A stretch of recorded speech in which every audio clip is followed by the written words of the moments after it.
of May today. I was down the allotment this morning digging over a load more stuff, and then this afternoon I'm in the greenhouse.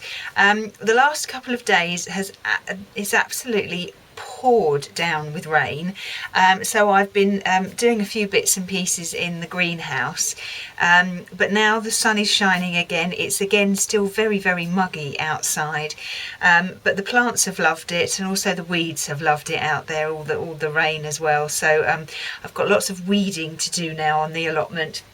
But I'm in the greenhouse this afternoon, and what I need to do today, I've got a load more brassicas that I need to pot up into 3-inch pots.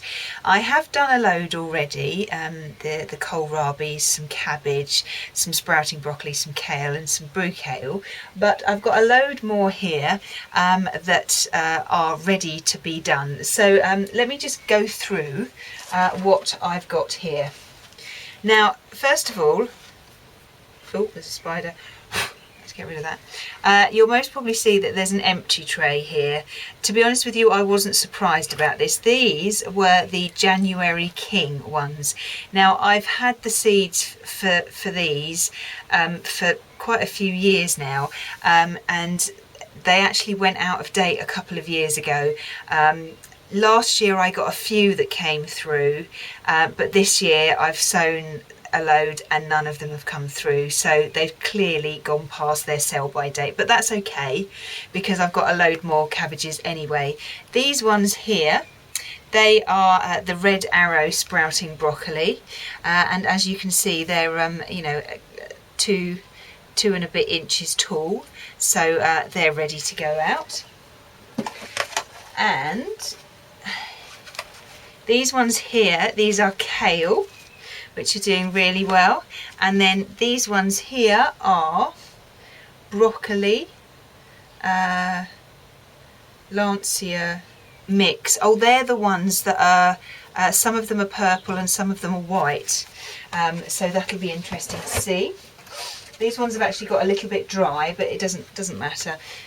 Once they get into their 3-inch pots, then they'll you know, perk themselves up.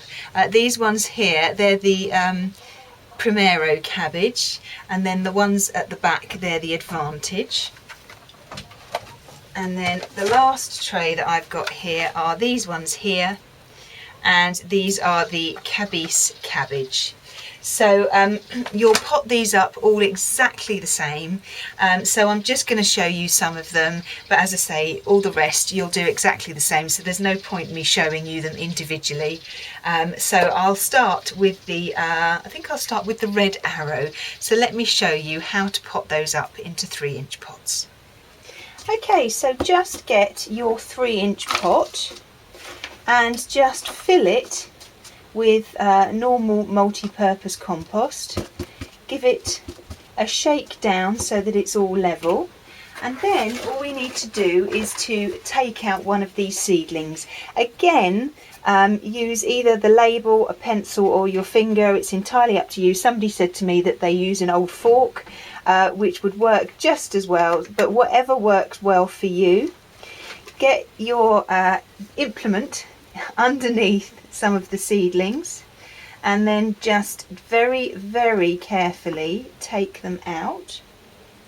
Now you want to make sure that you choose nice strong seedlings. There's a tiny little one here, hope you can see those. There's the little one and there's the long one. I'm not going to choose that one because it's just far too small, so I'll discard that one.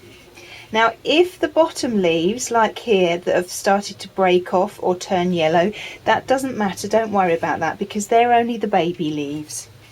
Now, hopefully you'll be able to see that there is a nice nice load of roots underneath there, which is absolutely brilliant. So we'll just make a nice hole in the compost, as far down as you can get, and then all you need to do is to just very gently lower your seedling in. You might have to encourage it a little bit, but lower it down as far as you can, and then just fill in the hole with a little bit more compost, and then just firm it in. You'll notice that the baby leaves are now underneath the soil. That's absolutely fine, that's not a problem. They can be just above or they can be below. The baby leaves will die off anyway. It's these ones, you know, the true leaves that you need to make sure that are well looked after. Now it is much lower than it was before, and that's because you need to do them like that so that they'll grow nice and sturdy. So I'll carry on with these sprouting red arrow, these purple sprouting broccoli, and when I'm done then I will show you. Right, well I've got 9 in the tray because I can fit 9 3-inch pots in the tray, and then all you need to do then is just to give them a good water. Make sure you water from the bottom so that the water can soak up through the soil, and again it also encourages the roots to grow down. Right, so I'll carry on. That's 9 done. I've still got lots more to do. I reckon I've got another couple of trays, so possibly another 18 in there, which are decent enough. So they'll stay in the greenhouse for about another 3 weeks or so, and then I'll start to plant them out into the allotment from like the beginning of June onwards. So it just depends when I get to do them, but hopefully all the tender crops and all the things that have to go in from June onwards, hopefully everything will be in by the middle of June. But there's an awful lot to get in, there's an awful lot to do, so I'm going to have to spend an awful lot of time set aside to go down the allotment, but that's not a problem because I love being there.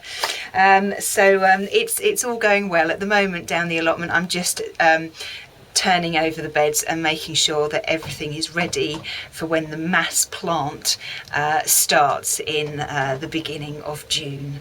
So I'll carry on. As you can see, I've got quite a lot to do. It'll most probably take me a fairly long time. I would reckon the next 2 days at least, but we'll just see. But I will keep you updated on the blog as to how I get on. Well, I hope you found that useful, and I look forward to seeing you soon. Bye bye.